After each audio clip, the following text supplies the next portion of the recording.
Moscow seemed unenthusiastic, unlike its allies, to start a battle in Idlib following Aleppo.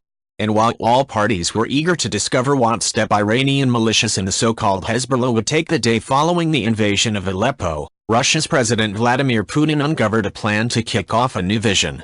Russia's Putin said on Friday he and his Turkish counterpart Recep Tayyip Erdogan are working to organize a new series of Syrian peace talks between the Bashar Assad regime and the opposition.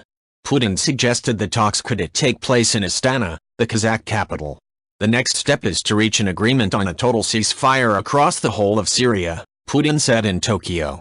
We are conducting very active negotiations with representatives of the armed opposition, brokered by Turkey. Right? The Russian president was cautious to clarify that the new talks would not overshadow similar talks brokered by the UN in Geneva. It won't compete with the Geneva talks, but will complement them.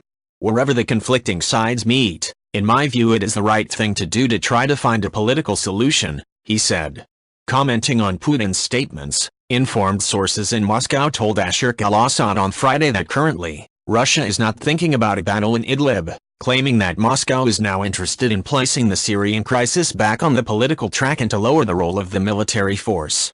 Right? Putin seeks to digest the victory of the Syrian regime forces, backed by Russia, Iran and allied militias, the sources said, adding that Russia might currently work on convincing Turkey and Iran to join these efforts.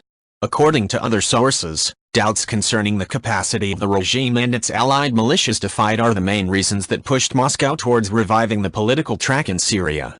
Meanwhile, head of the Syrian High Negotiations Committee Riyad Hijab said on Friday that the committee is ready to join peace talks, which Putin plans to hold. But, Hijab asserted later that the opposition is attached to the Geneva talks as a reference to any solution in Syria.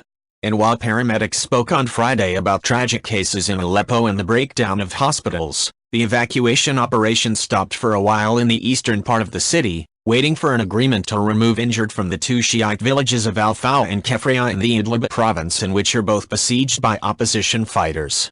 Also on Friday, Syrian regime media outlets said a young girl of 9 years of age blew herself up in a police station and in the Midden neighborhood of Damascus, causing injuries. Stay tuned for more updates. If you like this video, please leave a like and subscribe.